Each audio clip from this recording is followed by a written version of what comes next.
बिस्मिल्लाहिर्रहमानिर्रहीम। मैं हूं नासिर फ़िशैदा और आप देख रहे हैं my YouTube channel Pakistan information blog. बड़े दिनों से मुझे एक वक्फे से कॉल आ रही थी कि जी आप इस इशू पे बात क्यों नहीं करते, क्या कानून ने इसकी इजाज़त दी है।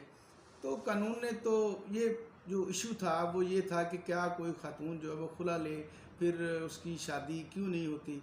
तो मैं ये अर्ज़ कर दूं कि कानून में खुला तो ले सकती है, लेकिन उसमें दूसरी शादी जो है वो कानून में इसकी कोई मतलब किसी को वो नहीं कह सकता कि आप इस जो है तलाक याफ्ता या जिसने खुला ली है उस लड़की से शादी करें। होता ये है कि हमारी सोसाइटी में कि अक्सर लड़कियां जो हैं वो अपने मतलब क्वालिफ़िकेशन को बढ़ाते बढ़ाते उनकी जो शादी की जो एक एज है, वैसे तो शादी किसी भी एज में हो सकती है, यानी एक नॉर्मल जो एज होती है 24-25 साल के दरमियान, तो वो उससे भी आगे निकल जाती है।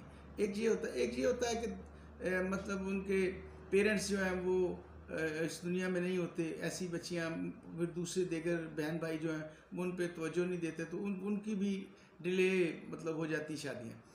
अब सवाल ये था कि आप ऐसी ख़वातीन जो खुला ले लेती हैं, वो खुला तब लेती हैं जब वो इस तरह की मतलब एज में जाके शादी करती हैं, तो फिर आगे जो ससुराल होता है उनके मुख्तलिफ उनके साथ जो इश्यूज़ हैं वो डेवलप हो जाते हैं, तो फिर वो खुला ले लेती हैं।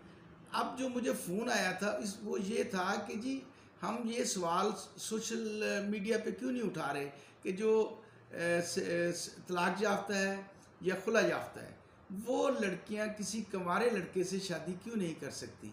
अगर मेरिट की बात है तो इसमें कोई हर्ज नहीं। इस्लाम ने कहा है कि आप फ़ौरन शादी करें, विडो की भी और जो सेकंड मैरिज करना चाहती है उसकी भी, और कंवारे को ये नहीं कहा कि वो विडो से ना करे। इसकी मिसाल हमारे पैगम्बर मुस्तफ़ा जनाब सरवर कौनैन मोहम्मद मुस्तफ़ा ने, उनकी मिसाल हमारे सामने है।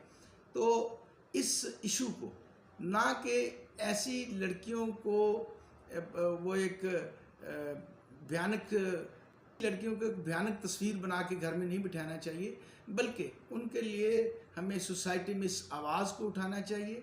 और वो मर्द, वो लड़के जो कि ये समझते हैं कि इस तलाक याफ्ता या जिसने खुला लिया हुआ है इस लड़की से शादी हो सकती है, तो उसे करनी चाहिए।